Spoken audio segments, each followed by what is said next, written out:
I happened to read a research paper you did in 2021 with Colin West and Sanford DeVoy, and I thought this would be something our listeners would want to hear about as well. Is how do you approach happiness by treating the weekend like a vacation?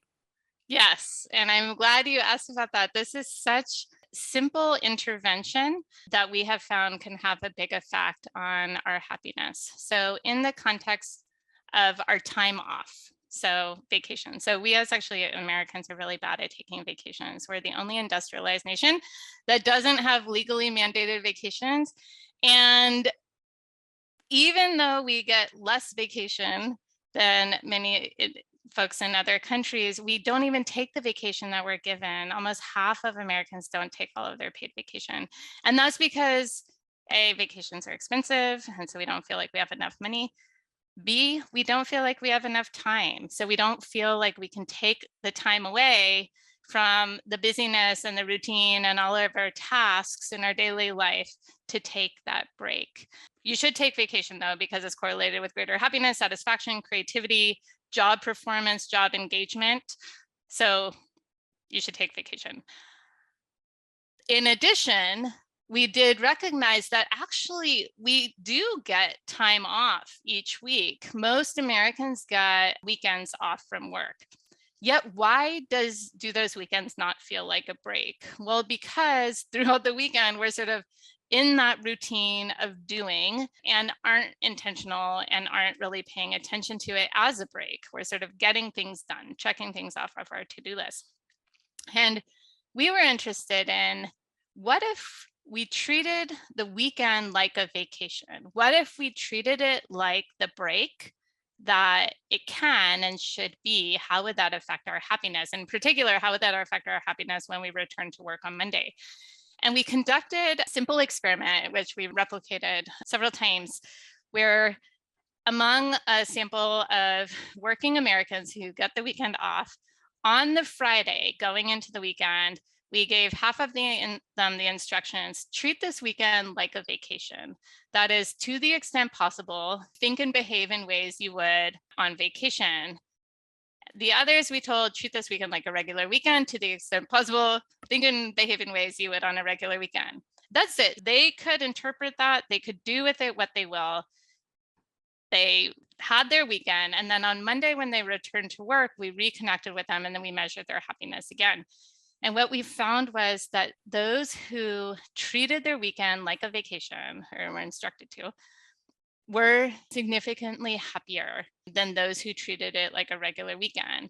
And we were curious, did they do different things or what's sort of driving this effect? We did see that behavior changed a bit. So people did, those in the sort of quote unquote vacation weekend conditioner, the vacationers, they did spend a little bit more time eating, so probably at meals, a little bit less time doing work, a little bit less time doing housework.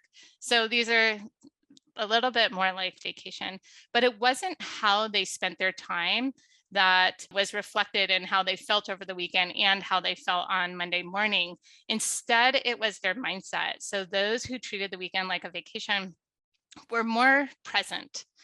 They were more mentally engaged in the activities that they were doing throughout the weekend than those in the regular weekend condition. What we sort of deduce from this is that there is a vacation mindset. When we do take a break from all the doing, which is sort of running through our head, those to-do lists, it takes us out of the present moment. We're always thinking about what's next, as opposed to like recognizing that, yes, at the breakfast table on Saturday morning, be there, be paying attention.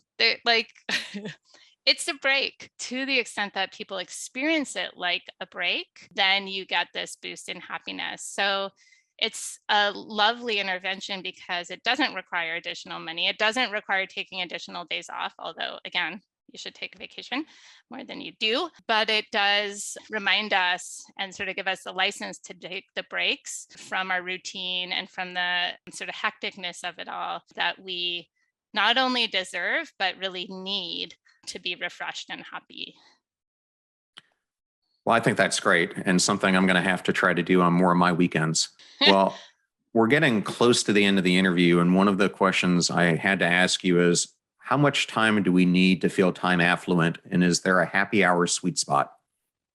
In that inverted U shape that I shared with you from our analysis of the American Time Use Survey data, we saw that collapsing across individuals, those who were in that data, we saw that those with less than approximately 2 hours of discretionary time in their day, you see that drop off in happiness. So that's sort of the too little time. We saw that those with more than about 5 hours of discretionary time in their day, you saw that drop off in happiness from too much time. That suggests that there is between 2 and 5 hours, but I don't want it to sound as concrete as that. But I think that the bigger takeaway is that there's a pretty wide range where it's not about how much time you have, except at the very extremes. It's not about how much time you have, it's how you invest that time. And as we've sort of covered over our conversation today, it's both the activities that you spend your time on, but it's also your mindset when you're spending that time,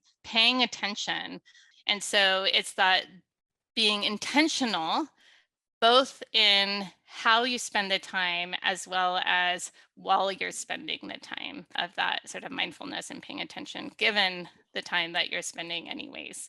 So yeah, I think that beyond thinking about a sweet spot, it's not about quantity, it's about quality in both the activities and your engagement in those activities.